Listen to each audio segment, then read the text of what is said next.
Hello there! It's been a really, really long time since you've heard my voice. I am being a disembodied voice for a couple of reasons, which are what? Oh, well, mainly I don't have studio equipment. I don't have a light, and I don't have a green screen. So I don't really feel like it's going to be very nice looking to have clips of the house behind me. Also, there's a lot of overlays in this game, and I don't want them to be blocked by an unnecessary image of me talking at you. So it's going to be a disembodied voice. And let's just go for it. I'm going to tell you the latest, but just to start, I'm just going to say that we are playing one of my favorite games about ancient Egypt, and it's called PREDYNASTIC. And this game, it's a turn-based game, so it's kind of like Civilization, but it's only about pre-dynastic Egypt, and we'll talk a lot about pre-dynastic Egypt.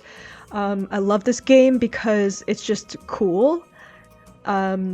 Generally speaking, I think anybody can love this game, no matter if you enjoy ancient Egypt or not. It's just a cool game, in my opinion. But secondly, this is a game that you can use to really learn about ancient Egypt. They even have it as like an educational tool built into the game itself, and I have spoken about this game several times at academic conferences, and I've got some articles coming out eventually. Two articles? At least one. I think two. Yeah, no, it's two. Two articles coming out eventually when they decide that they'll publish them, that deal with this game. And one of my YouTube videos about using ancient Egypt and Mesopotamia games to teach urbanization can actually be found on my YouTube channel if you want to see what one of those articles will be about. That's part of the one that I'm publishing with my good friend Kate Minity, Dr. Kate Minity. We co-authored a paper, and it's in part incorporating the stuff from that video. So if you're interested in learning that, go for it. Otherwise, I hope you enjoy this video. And like I said, this game, or maybe I didn't say it yet, but this game is really hard. I may fail. I have beat this game at the easiest level only twice. And since I'm going to be talking, I might make very poor decisions. I've never played it on any hard mode. So it's going to be interesting, but at least we'll learn stuff, okay? So let's go hit the play button. We're gonna play a new game. Enter my name. My name is Brianna. Thank you very much. So let's take a look at this. We're gonna choose a prologue. And so we have these really cool tiles here that let you really kind of customize your game. And so it makes it a little bit more difficult depending on what you want to do. I have only done this top row, and this is the row that we're going to do. It's recommended for beginners. I feel like I'm always a beginner no matter how many times I play this game. And this game usually runs, it's a turn-based game, so it goes for takes about 3 hours, I would say. Or it's taken me usually 3 hours on average to complete this game. Maybe that's because I'm going to talk about it. This is actually the third time I'm recording this video. I've tried recording it twice, like a year ago, and then OBS just didn't pick up my mic, and then I had like something weird going on with the wire for my mic. I got a new wire, so hopefully this works. I did some test runs and it looks like it's picking up the audio, so let's hope that continues. And anyway, I forgot where I was going with that, but yeah, so yeah, we're doing the beginners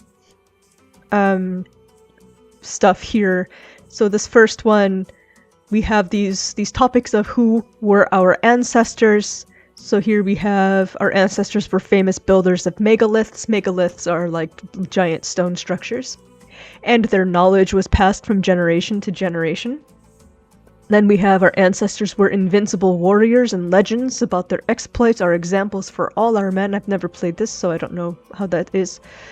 Historical choice. Our ancestors were sages who lived in harmony with nature, and for us to live otherwise than they did is taboo. I wouldn't really call that a historical choice. That's really kind of, I don't know. It sounds very fantasy Egypt to me. Like, we're living in harmony. Well, not really. There was a lot of warfare. We'll talk about that as we go. And then this next column, how did we get here? We are well prepared and settled in the land during an organized resettlement. Okay, it's kind of worded weirdly. Anyway, this next one, historical choice. We usually wandered from place to place, moving into new territory when the old ran out of food. So they want you to start as hunter-gatherers here, which would not coincide with the pre-dynastic period. This would be very early, pre-settlement, but once we get into the pre-dynastic period, this is when we start having settlement. So again, I really wouldn't call this the historical choice if we're going to say that this is strictly about pre-dynastic Egypt. And actually, it isn't strictly about pre-dynastic Egypt. It does go into early dynastic, and we'll talk about that when we get there. And that kind of overlaps with the sequel to this game, Old Kingdom Egypt. Again, I recommend that one. That one's awesome. And so I'll get to that one eventually as well. And this one kind of overlaps with that because they also deal with early dynastic.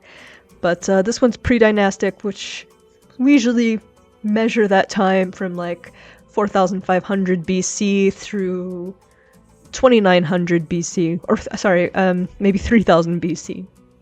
This game goes into 2,900 or so BC because they go into the second dynasty with King Kheskemli. But yeah, pre-dynastic, it's Neolithic phase, later, late Neolithic. So 4,500 to about 3,000 BC. Or BCE if you choose to use that too. Instead, I should say, not to.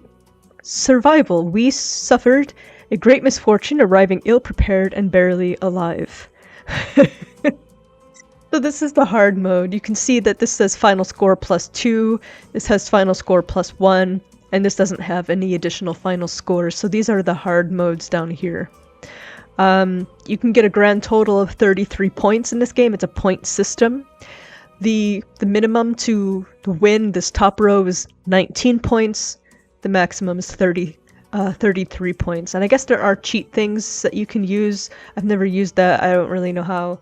Never looked it up. So, yeah, there's probably going to be a lot of failing in this stream.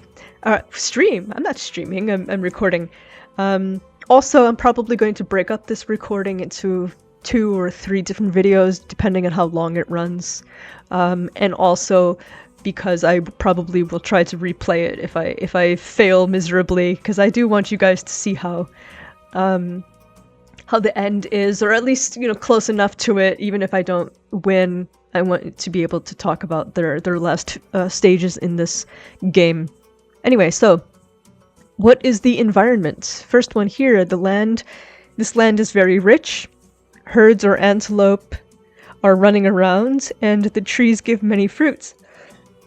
Sorry, I'm yawning.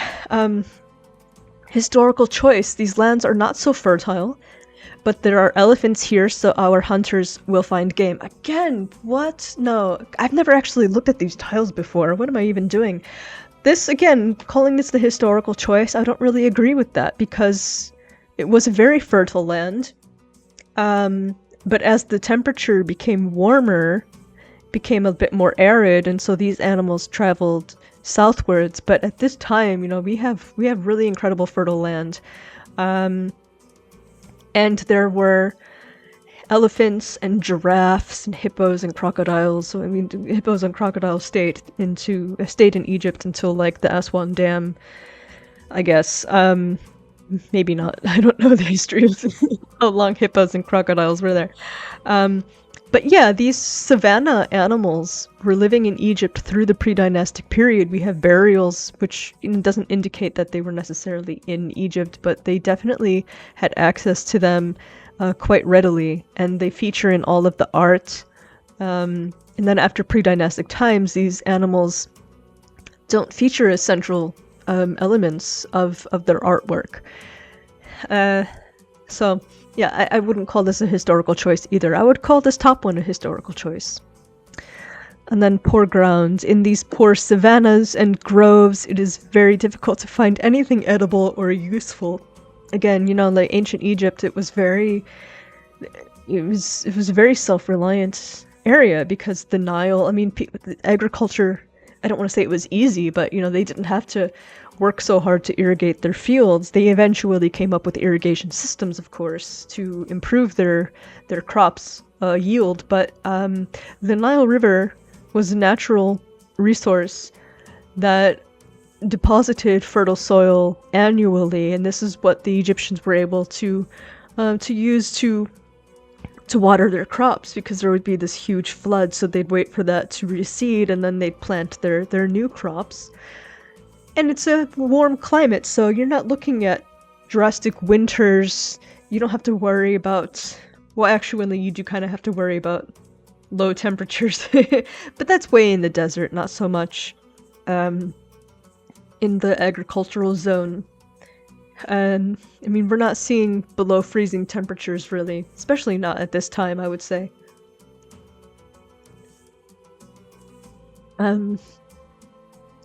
Right. And then lastly, we have what spirits live here. Local spirits are kind to us. They help us in affairs and protect against evil. We go to the historical choice. Local spirits are neither good nor evil and only want to keep the balance. This, I would say, is accurate. And then we have evil spirits. The spirits of these lands are very malicious, lurking everywhere and playing cruel tricks on us. And what they're depicting here is the god Seth, or Set. He's got red hair. He's a redhead in ancient Egyptian mythology. We call this the Seth animal. We have no idea what it is, so we just call it the Seth animal. And he was an antagonist as a god. Evil is a term that is used in ancient Egyptian literature to refer to Seth, but he also has a place as someone to worship, as a symbol of balance, and we see images of Seth and Horus uniting Egypt. There's a very specific type of art called sematawi, where it's the lungs and windpipe that represent Egypt, and they're being tied often by Seth and Horus. Later you'll see Seth replaced by Thoth, the ibis-headed god. And they're tying the plants associated with Upper and Lower Egypt. Northern and Southern Egypt call it Upper and Lower, because at one point these were divided portions of what we understand as Egypt. And these plants, the papyrus plant represents Northern Egypt or Lower Egypt, and the flowering sedge, some people call this the lotus, it's a flowering sedge plant. This represents Southern Egypt or Lower Egypt. I'm sorry, Upper Egypt. And so Seth and Horus are tying these plants around the lungs and windpipe, representing Egypt to show that it has been unified. And that's it means Sematawi literally means the unification of two lands. Ta is land, we is the dual that makes it two lands, and then Sema is the word unification. Righto. So as I said, we're gonna do this top row here. The easy mode. Not so much. Oh, goodness. Alright, let's go ahead and start the game.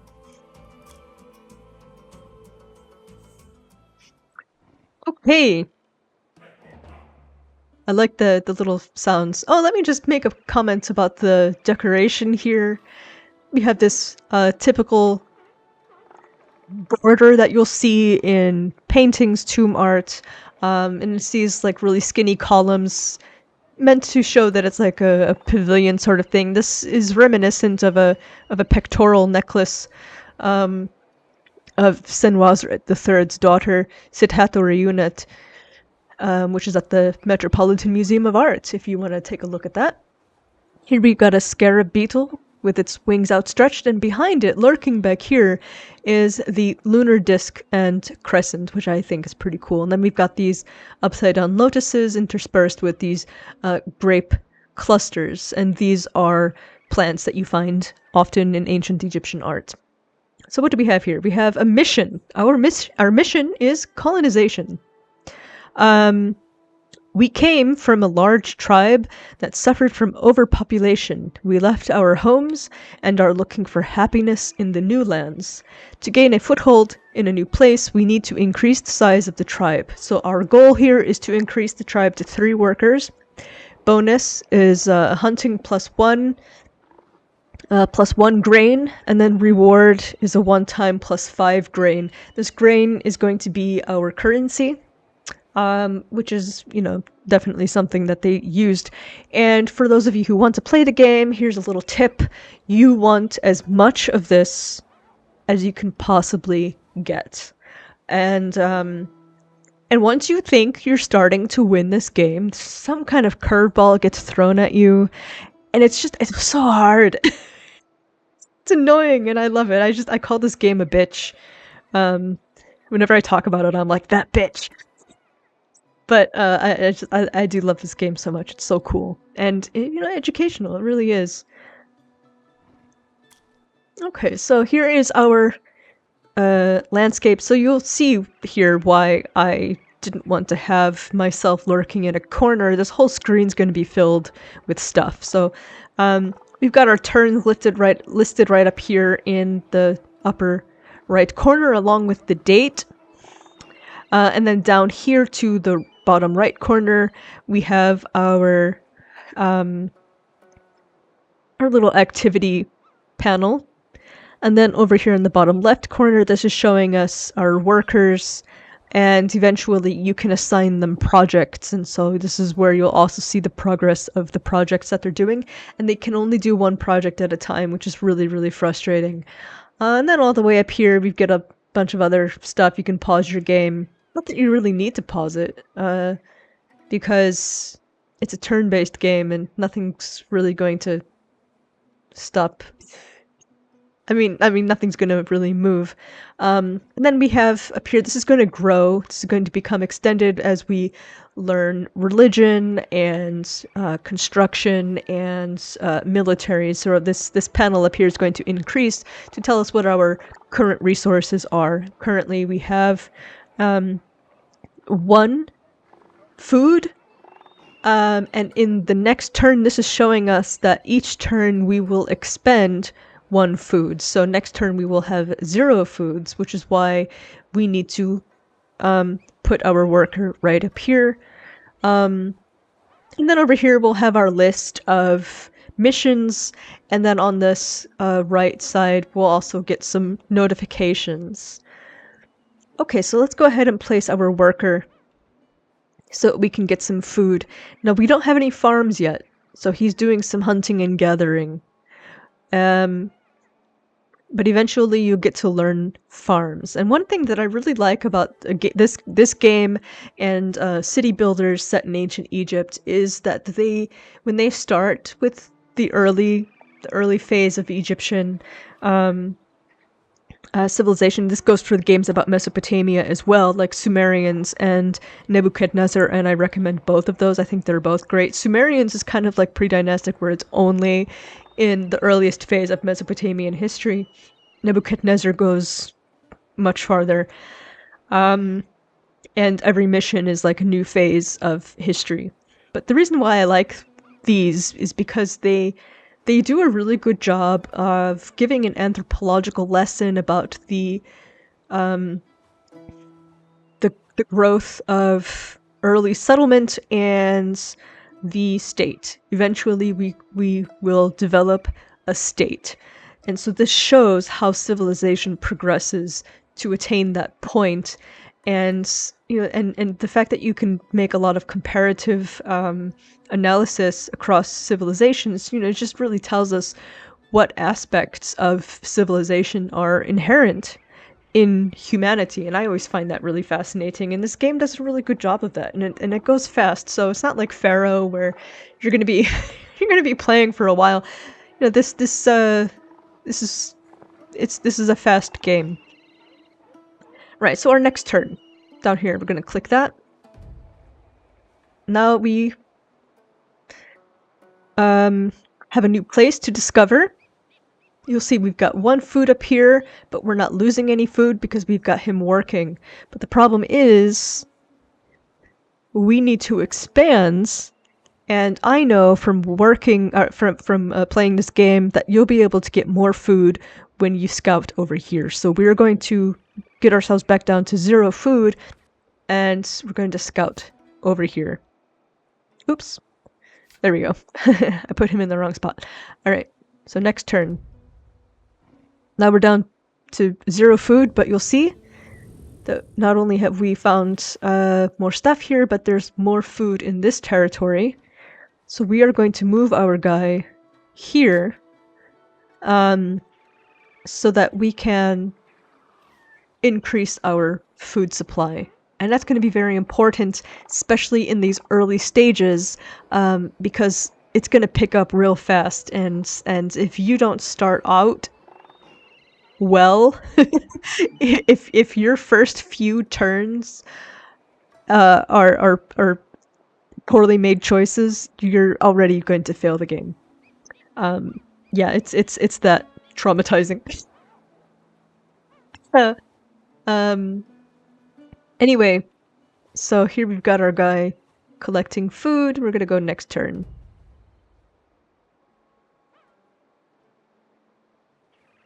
So now that we've collected more food, we were able to increase our population. So if you look down here at the bottom left corner, we've got a highlighted plus worker. So we're going to click on that, and here we've got another worker. So now what we can do is we can send him out to scout, because we've already got him giving us more food. And we're still, at a... Or maybe I did that wrong. I'm trying to remember. New resources available. You're doing well. So our tutorial here is production and culture. You're doing well. Our small tribe grows and we begin to create production and culture. With these resources, we will be able to construct buildings and learn the secrets of the gods, discovering new technologies. So new resources available.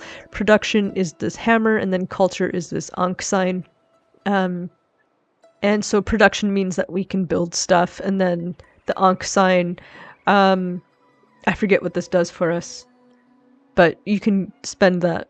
This is like power points? I mean, it says culture points. What are the power points? Anyway, we'll figure it out when we get there.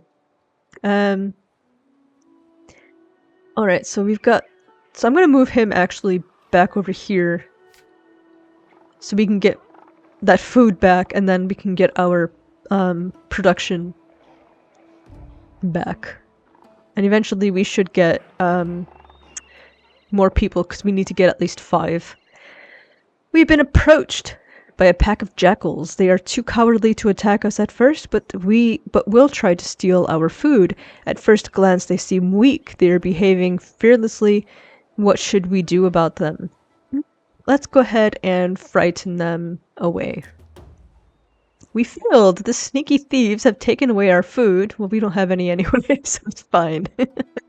And disappeared into the vast savannah. Well, isn't that just great? That has literally never happened in this game before. I have no idea that that was a thing. I've never encountered that. How weird. Okay. So anyway, we've got some stuff here. I'm gonna make this guy move over here again. Oh wait, Oh wait, no, let me put him back there. I just noticed we've got more stuff going on down here in the bottom right corner. New discoveries will improve the quality of life and will increase the culture of all civilization. Oh, that's right! Okay, now that I remember, it's been a while since I played this game, guys, sorry. So up here in the top corner where it says culture, when you get more of those points, this lets you spend them by discovering stuff. The tech tree. Let's talk about the tech tree. I love a good tech tree. This is a really good one. So you can see that it goes quite a long ways, and one of the ways to win this game is to create a single pantheon, and you can see that costs 45,000 culture points, and that's gonna be it's gonna be an effort. And so anytime you get to discover something, you can choose, and they'll usually give you 3 choices. You don't have to select all of them, but you should be careful about what you do select. So our first ones to look at are experimental breeding, and then cult of the falcon, and the domestication of dogs. So I've played this game before, and I know that the best thing to do is the cult of the falcon. Reason being, you have to build the temple of Horus of Hieracompolis, and you have to be the first one to build it. And as soon as you fail that mission, again, it's doom for the rest of the game for you.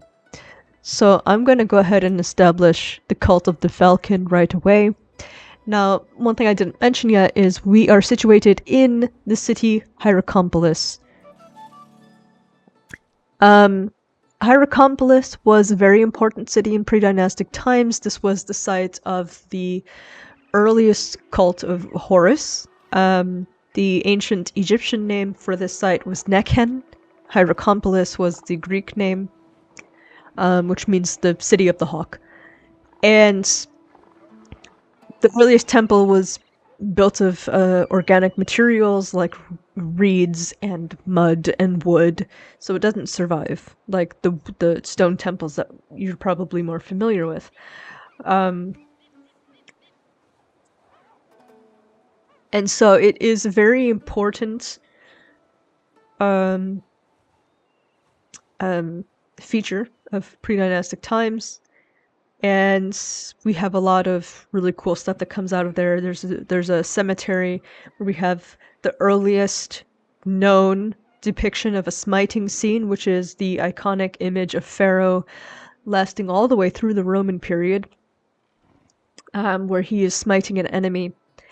We also have elephant burials there, and a lot of really extraordinary ceremonial pieces like ceremonial mace heads, ceremonial pallets like the Narmer pallet. The mace heads are the scorpion mace head, the Narmer mace head. I think these ones come from Hieracompolis. We've got a statue of Kasekemwi from Hieracompolis, and we have a gold falcon that comes from there, from Old Kingdom. And the Narmer pallet. Did I mention Narmer pallet? Narmer pallet comes from Hieracompolis. Very important piece. Could be a historical document. We're not quite sure. Maybe it's a legend. Maybe it's a historical document showing the unification of Upper and Lower Egypt by Narmer. And we haven't decided yet in the field. Jury is still out whether Narmer was a real guy or just a legendary figure. I think most people are leaning toward him being a real dude. But, you know, it's not confirmed just yet. It looks like we can choose another discovery thing, which is pretty cool. Oh, no, we can't. We already discovered it. Why is this highlighted? It's not right. Okay, I don't know what's going on. Oh, usually they give you a number. Right, okay. Like I said, it's been a minute since I played this. Next turn.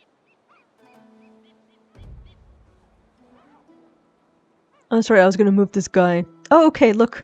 So now we've got 2 more discoveries that we can make, so we're gonna go ahead and go with experimental breeding. That way we will have more food. And then we'll get our additional people that we're trying to get. I'm gonna make this guy discover a place. Yeah, never mind. It's fail. Okay. But we can discover domestication of dogs. We don't really need that at this time, so we're just gonna go ahead and skip that. Unless we do need that. I could be wrong.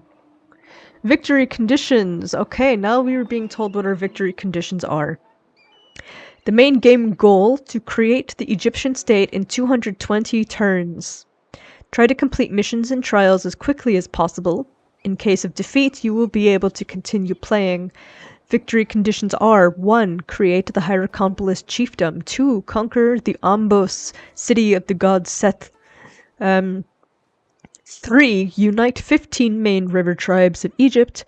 4. Discover the single pantheon, which costs 45,000 culture points. 5. Build the new capital city of Memphis, which will cost you 9,000 production.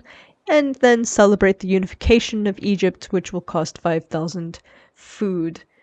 Yeah, it's a long road to get there, and there's going to be a lot of war, which is going to be a really interesting. When we get there, we'll have some things to say about that. Let's just say that. Okay. I kind of don't want to lose this guy. I can't remember. Do I need to domesticate dogs? I'm trying to think if I need to. I don't think I need to domesticate dogs. Maybe not until much later, but you know, if you can save up your culture points, that would be a lot better for you. You do not have to select everything, especially once you get over here. You should be clever about what ones you choose, because not all of them will lead you to discovering the single pantheon. So this will tell you what your requirements are to attain these. So this one needs the Cult of the Dead Rulers. Plow needs irrigation canals, but you don't actually need that. You also don't need to attain archaic writing, and you'll see how high the cost of that is. So if you can save those points and just, you know, just hold on to them for this here, that would be important. Yeah, so, but also you can also pay attention to what the growth will be for you, so that way you can get more points. It's complicated. It's complicated. It gets more complicated as we go. Anyway, I'm waiting to get more workers. Oh, here we go. Finally. Okay. Now we got another worker. Mission completed. Our tribe has successfully multiplied and securely populated the new land. Goal achieved. Increased the tribe to 3. And now we're getting 5 extra food. Now we've got a new mission, which is the Neolithic Revolution. Our gatherers have noticed that grains, which accidentally fall on fertile soil, sprout plentiful shoots. It will be interesting to see if we will be able to repeat this and get more. So our goal is to discover experimental farming and build field of grain in 2 areas. You can see we've got a little bit of grammar issues here. It's fine. Then we have a bonus building price. Where it's going to cost us 20% less to build. That's what this means. And then we'll get an award of 10 grain if we reach that goal in time. So what we need to do is first discover experimental farming. So let's go ahead and discover that. And now that we've discovered that, we can choose this production icon down here, which will bring us to another, not a tech tree this time, but our developmental tree of monuments and farms and all of this stuff. So first you can see here that we've got a lot of agricultural stuff, but then as we continue, we're going to get a lot of houses and buildings and tombs, things made of materials other than wheat. So we're going to build our grain area, and we're going to use this worker over here. And we need this guy to be +1. we need a guy to actually be doing more for us.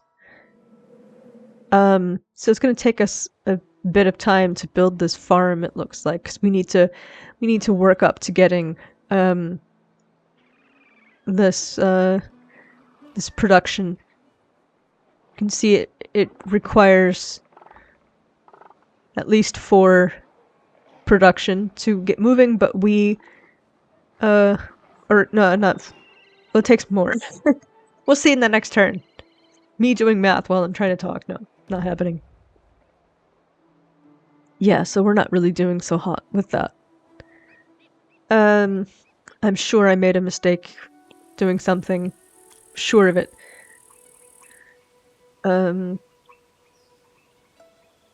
Yeah, weaving isn't quite necessary just yet either. This is very frustrating. Abundant rains watered the savannah and it has blossomed. Rejuvenated Sahara shines green and is full of living creatures. Right, so you can see that we've got now... It's very useful to us to be able to have this guy here. If we had another worker, I could have him out scouting. So this is what's problematic for us. Well, but look at that. It looks like we have built our farm. It's a hostile tribe. Scouts from a hostile tribe were spotted near our settlement. They have not decided what to do with us yet, but nothing good will come from such neighbors. New threat available. Probability of attack. So now we've got more stuff up here in the right-hand corner. You'll see chance of rebellion, which is this red fist. And this is within your own people, so you have to pay attention to this because they will turn on you. And then it's just over from there. But then this probability of attack comes from outside forces. And it looks like we can discover something else, and I'm going to discover cattle. So we've got a guy working on this farm, and you can see now it's giving us more food. And now we've got this guy over here who's not doing anything, so we're going to send him out scouting.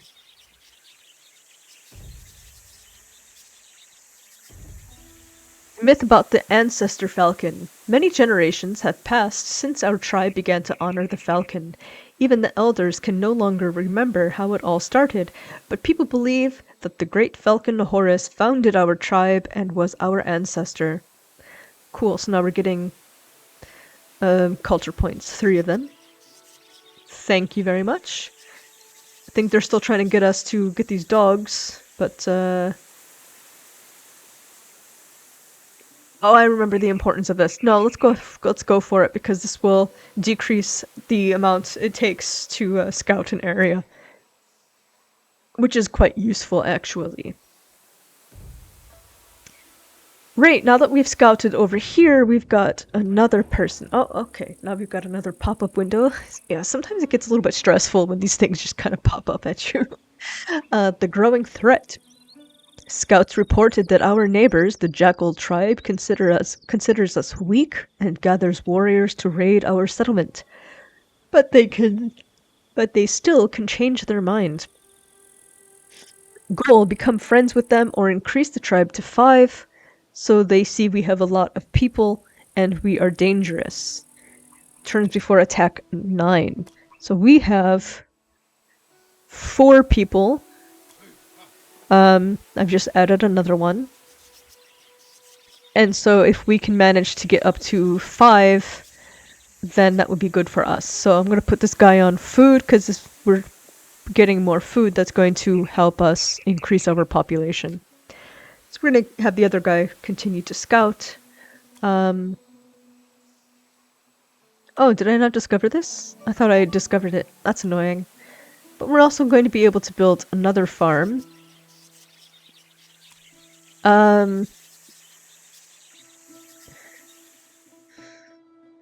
But, okay, yeah, you know what? We're going to go ahead and build that farm. It's going to cost us 5 of those guys. So maybe this can work in our favor. Let's roll the dice here. and see.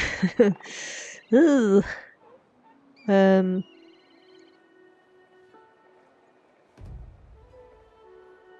Alright, so we've got the scout over here.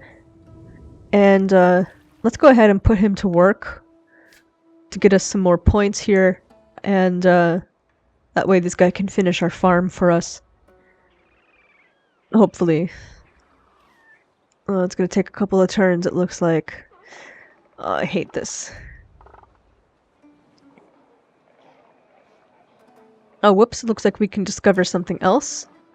So we can discover early rituals, which would be complex spells. This will cost us 30 of these guys, but we'll get a growth of power. Well, this is where we're getting growth of power. Or growth of cults, sorry, that's religion. Or primitive dwellings, so this will allow us to build houses. But we're really going to have that falcon temple that we have to build before everybody else does, so I'm going to go for that. Tutorial: Authority and Cults. In our tribe, the first priests and a new resource have appeared, showing the level of the leader's power, authority. We can spend authority honoring various gods and spirits in the cult menu, or use it for strong-willed decisions in various situations in the game. So our new resource is authority. Oh, I was right. Okay, so authority, power, whatever. And the cult menu are available, so we can earn religion points with authority. So here, we have, this becomes very useful to us in some ways. So we can honor a god. We have forefathers. We can offer sacrifices to the spirits of our ancestors, asking them to guide us and protect us from evil. And then we have the Falcon of Horus, who increases hunting and fishing, and his cult is actually going to change very soon into something else that I can't quite remember at the top of my head. And then over here, we have the Heavenly Cow, Newt. So we can pray to the Heavenly Cow, who gives birth to the stars, for the fertility of our land and cattle. So this gives us extra food. And right now we are going to honor Horus, because we're going to get some extra food from him. So the Blessing of Horus. The falcon is our totem and the defender of the tribe. He flies high in the sky, sees and knows everything. Our hunters ask him to give them strength, acuity of vision, accuracy, and speed. So we're going to get some extra hunting and fishing over a period of 2 turns. So hopefully we'll be able to get our farm very soon, so we can get our extra guy. Oh, this is very stressful. Oh dear. Okay. It's really annoying when you see all of these extra foods and stuff. I'm gonna actually move him over here so we can get extra food. Yes! We finally have our 5th person. Hurrah! Migration of animals. Big changes are occurring in the Great Savannah. Spirits of the Sahara drive animals to the south, and their way passes through our lands. It is an excellent opportunity for a big hunt, is it not? Yes, we are going to hunt them. Mission completed. We know the secret of farming. It's a breakthrough. We can spend less time hunting and gathering, and we can grow food by ourselves. We discovered our mission, or we completed our mission where we discovered experimental farming and built 2 fields of grain, and we're getting extra food for it. Now we've got a new mission, permanent housing. We know the secret of farming, we grow food, and we can feed the tribe. It is time to build the settlement and start to settle. So now we gotta increase our population to 8. And then we'll get a bonus of 20% off our food, and then a one-time additional food and additional productivity of 20 points and 30 points respectively. So that's quite lovely. So now we've got our 5th person. Growing threat. Glory to the gods. Scouts have reported that rumors about our tribe getting stronger have reached our neighbors, and they changed their mind about attacking us. The threat has passed. Great. So now we got a one-time 50% off.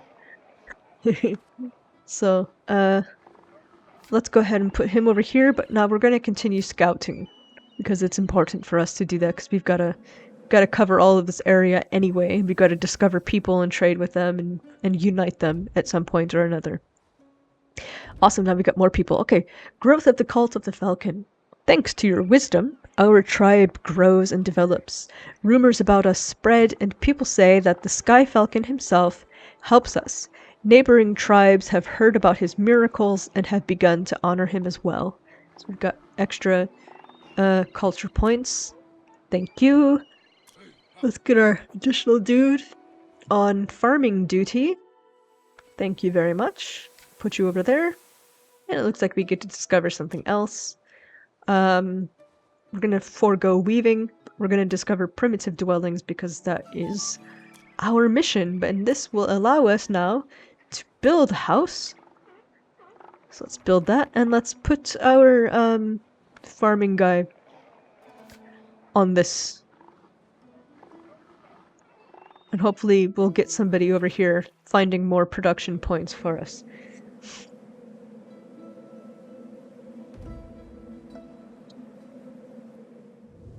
Nope. Guess not. Alright, we'll have him scout down here then. And again, we're gonna ignore the weaving. We'll get that eventually, but we just don't need it right now.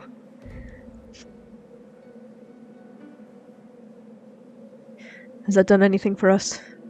No, it has not. Okay, now we've got an extra person.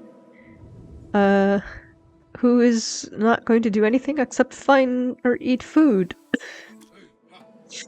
Okay, fine. You'll go over there, and then this guy will keep scouting.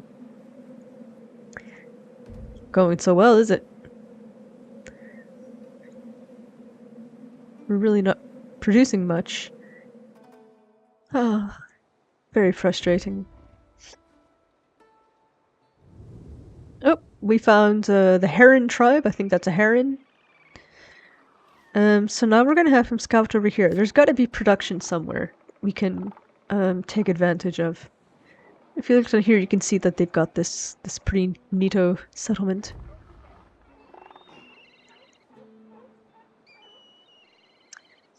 We're really wasting time. I don't like that. Well, alright, well let's just have story time. So I don't know how many of you have kept up with what I've been up to, but I completed my 2-year fellowship in Egypt and I returned back to the USA in February of this year. Sadly, it's been a bit rough because employment has been pretty non-existent, at least for me. So yeah, I've been kind of MIA, just trying to work on getting everything back together again. But yeah, what a time to return to the US, huh? Such is life, I suppose. It shouldn't be, but you know, like whatever. So that's what I've been up to. Okay, please, yes, we have production points. Hurrah! So I'm gonna move him. We don't really need so much food. I mean, we kind of do, but we also need those production points. So we can get our city. Oh, I forgot to send my scout out. Let me put him over here.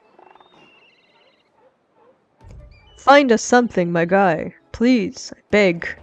The Sanctuary of the Falcon. Leaders of the local tribes have gathered and decided to build a sanctuary for the sacred falcon, but they could not agree on which settlement should erect it. Having argued, the leaders decided that the worthiest settlement would be the one which could finish the construction first. We have worshipped the falcon for a long time, and this honor must belong to us. The competition in the building of the sanctuary of the falcon has begun. Oh dear. Alright, so now we've got our first trial.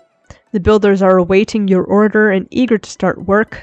The workers in other settlements have already started the construction and they hope to finish it in 10 turns. Start building the sanctuary of the Falcon in buildings menu as soon as possible. Ugh. I would love to, but alas, I have no production and I don't know where it's hiding. It's very frustrating. I can't even build my towns. Okay, so here we go. We've got this. All right, now the what you pray to Horus for has changed. So we pray to the falcon Horus, our totem, and ask him to accelerate the building of the sanctuary. He is not just our ancestor and a born hunter, but also the wisest, all-knowing god. From now on, we will honor him more than ever. The cult of Horus the hunter has changed to Horus the ruler. One-time free honor in the cult menu. Accelerate the building of the sanctuary by honoring the Horus ruler cult. Shall do, thank you. Alright, we're gonna accelerate by 2. Hurrah! So, blessing of Horus. Horus is the patron of the sun and the sky and is favorable to us. He directs the tribe, commanding through the lips of our leaders. The Lord of the sky brings light and kindness to the world. Fantastic. Alright, so now we've got the city, so that's producing 2 points for us, and I'm going to put our scout over here to get us more production points, so that way we can go ahead and build the Sanctuary of the Falcon, which will take us... Oh, hell no. That's not good. 10 turns, that is not good. I'm going to take this guy off of fishing, and I'm going to set him on here. Damn, okay. Shoot. It's very frustrating. I don't know how I'm so far behind. This really sucks. Let's see. What can I get here? The Badari culture. Yes, we do need this pottery. So the Badari culture is... It's early Nagata. Nagata 1 phase. And you'll note here that they've got this blacktop red pottery.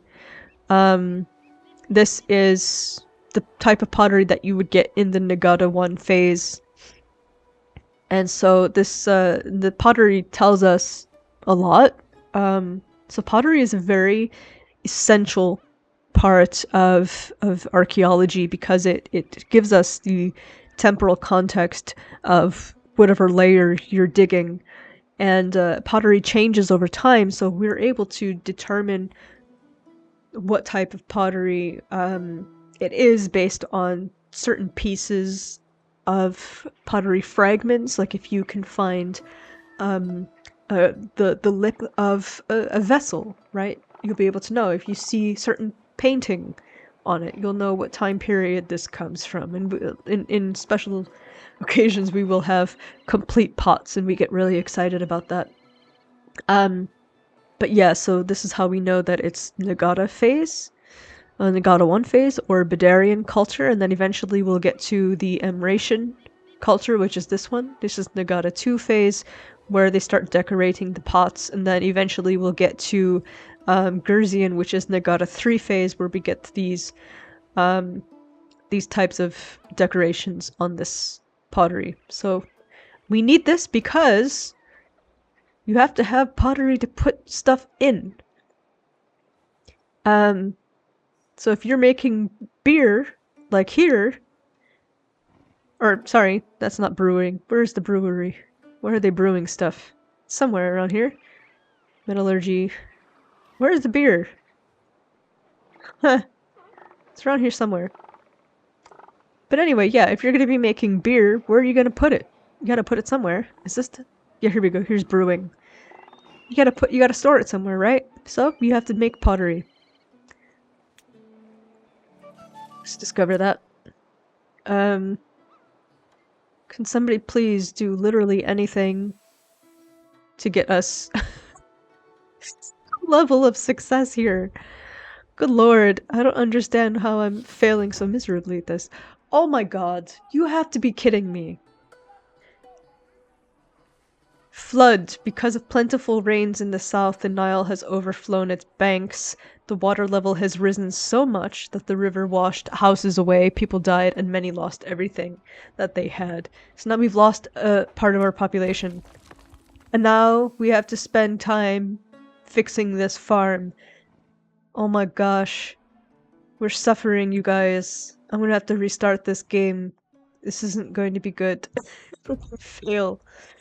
We're gonna fail! Give us another person! Come on now, this is ridiculous.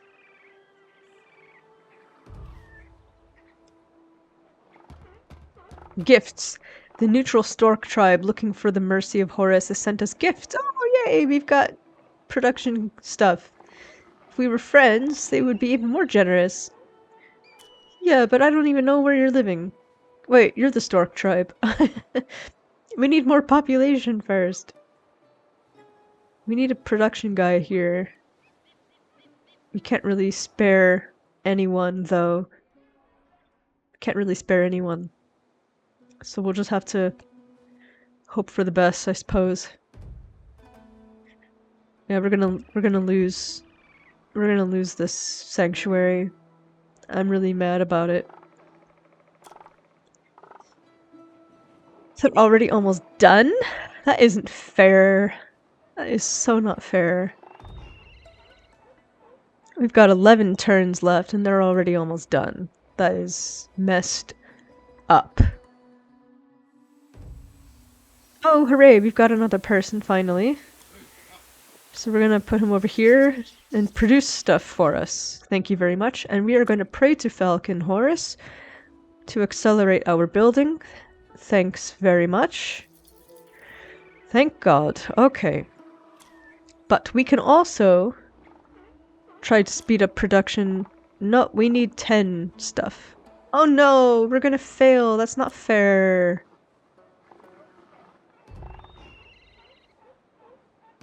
That is so not fair. Everyone else is almost done with it. So sad right now. Okay, we can't spend anything.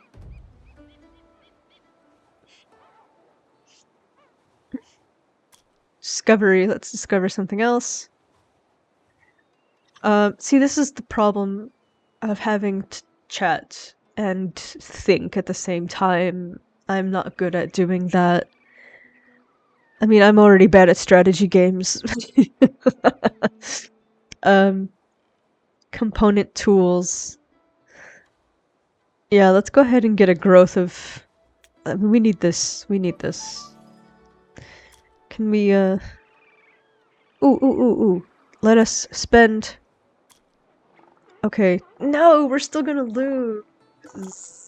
Ah. That is so not fair. We failed the trial. So this already... Okay, so this loses us 3 points. You get a bronze stage, you get silver or gold points. And so each one of those is an extra point. So 1 is bronze, 2 silver, 3 gold. And so your maximum is 19 at this level. So we've already been knocked down to 16. And it's probably going to get worse from here. Might have to replay this game and then I was just speed through it and not talk. Anyway, so, I mean, I guess that's that. We're gonna really need to... We need this guy to discover more places, though. So we can, hope to build... I think we're really wasting time. And see, that's the annoying thing. You'll be playing this game and you'll be, you know, proceeding along and then some kind of natural disaster will happen and that will destroy half of your population. And it's just, it feels like it's built to make you lose. But I still love it. I still love it. There's nothing even there. Come on. Come on. That is ridiculous. So not fair. What's up here? Let's just go up there. Let's just go for it. Like, we're not able to do anything. Look at this. We can't accomplish anything at all. Oh, and let me tell you what we're going to lose. So, we can't build this anymore. We're not going to be able to construct it. The problem with that is... this may block us from making this Temple of the Falcon. Hopefully it does not. This might just be a trial by itself. I can't quite remember. But it does certainly set us up to not pass this game. At least not with any good points. Alright, what has our scout found? He's found more food. And I guess that's okay. So the settlers, migrants from the savannah, came to us and asked permission to live with us. Even though they promised to change their gods to our own, the assimilation of these foreigners will still bring anxiety in our society. What should we do? No, we're going to allow them because we need the workers.